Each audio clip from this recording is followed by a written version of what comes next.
The poll book is completely off. Completely off. Off by That 30,000? I'd say that poll book is off by over 100,000. And That poll book. Why don't you look at the registered voters on there? How many registered voters are on there? Do you even know the answer to that? No, I guess I'm trying to get to the bottom of this here. Zero. There's zero. So, my question then is if the Guess how many? Wait. What about the turnout rate? 120%. Let's let Representative Johnson ask his question, please. So the poll book number, there's two things that could happen here. Either the poll book number, if ballots were counted multiple times, there's two options. Option number one is that the poll book numbers are not going to match. They don't. The actual. Not by thousands and thousands of votes. That's not what we see right now. Take a look again. Take a look again. Option number two is that they essentially were filling in names of people who didn't vote. Dead people too?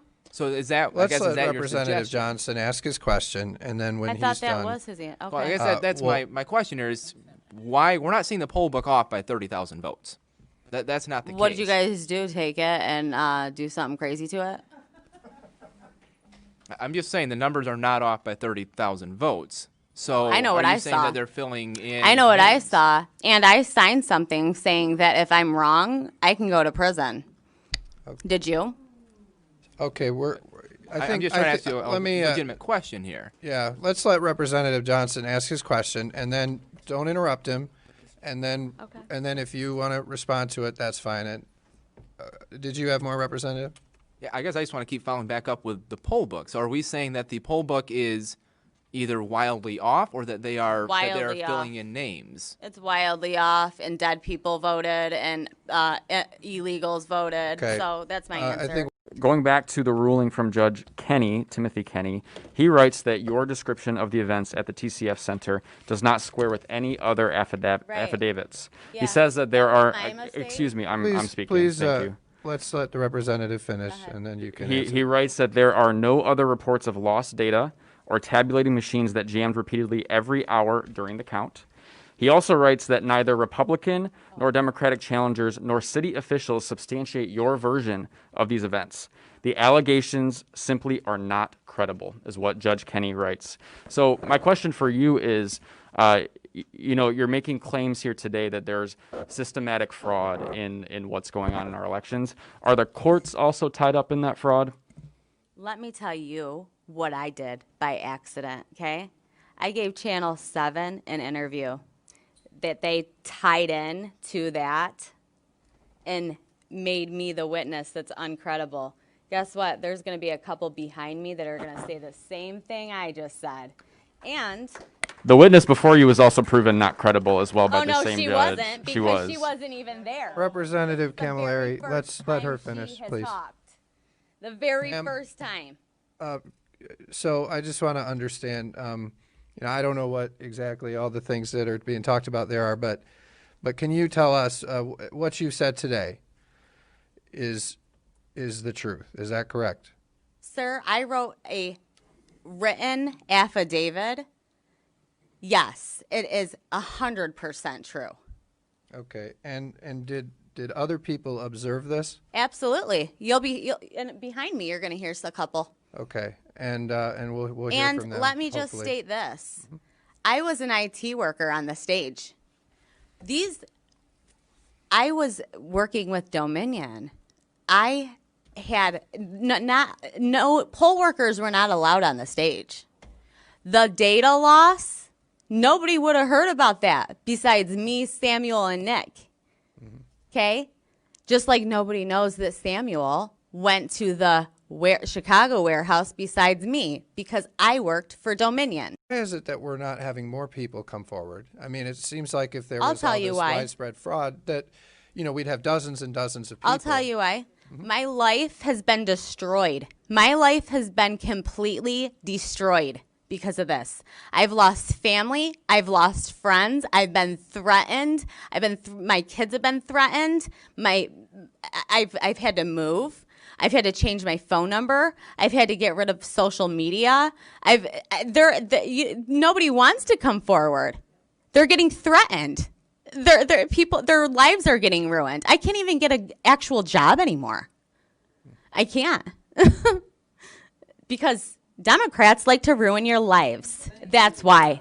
Yeah, this right here is why Democrats aren't actually worried about Trump's election theft efforts. This is Melissa Carone, and not only is she a witness at Trump and Giuliani's kangaroo election fraud hearing, she's the star witness. This is the best it gets. This woman. This is like a crazy Trump supporter doing an impression of Kate McKinnon doing an impression of a crazy Trump supporter. Now, this was during the latest of Trump and Giuliani's so-called hearings, this time in Michigan. And bear in mind, the only reason these hearings are necessary is because Trump and his allies can't manage to win in court, and so the only option they have left is to hold these sham hearings where the quote-unquote witnesses can basically say anything they want without worrying about telling the truth. And Melissa Carone is a prime example of that. Consider, for example, her claim that there was 120% turnout in Detroit, as if an actual 120% turnout rate wouldn't have been brought up in a single court case, as if an example of fraud so glaringly, blatantly obvious wouldn't have come before a single judge. According to Detroit's own government website, out of the 504,714 registered voters in the city,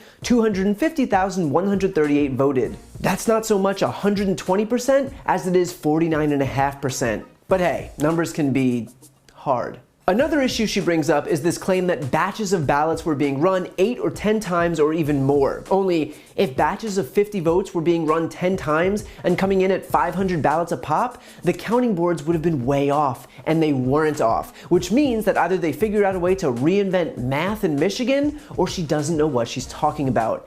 Take all the time you need with this one. And by the way, even the Republican lawmaker here pushes back on this claim, to which Carone says this. Why we're not seeing the poll book off by 30,000 votes.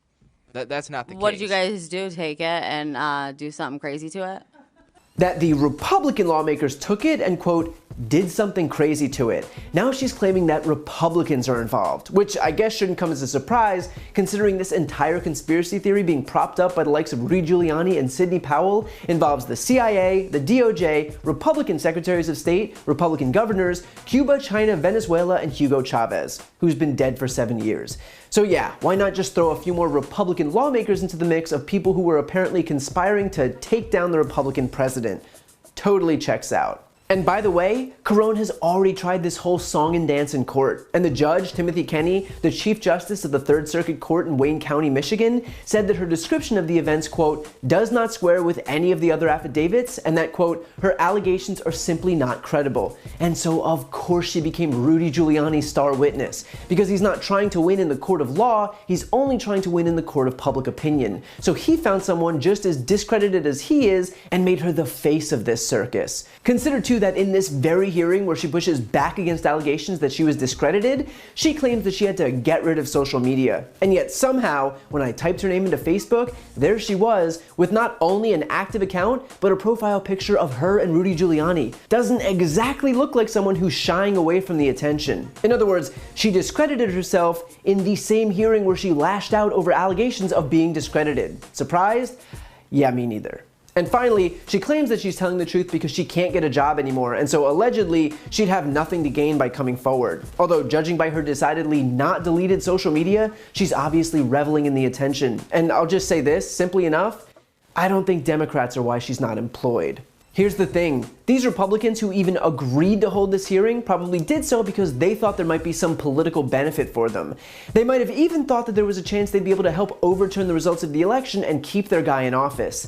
But the only thing to come out of this hearing were witnesses like Melissa Carone, who made the GOP somehow look like even more of a joke than it did before. They knew there was no fraud, but they humored this sideshow anyway, and now videos like this one are the only thing making the rounds. So great work.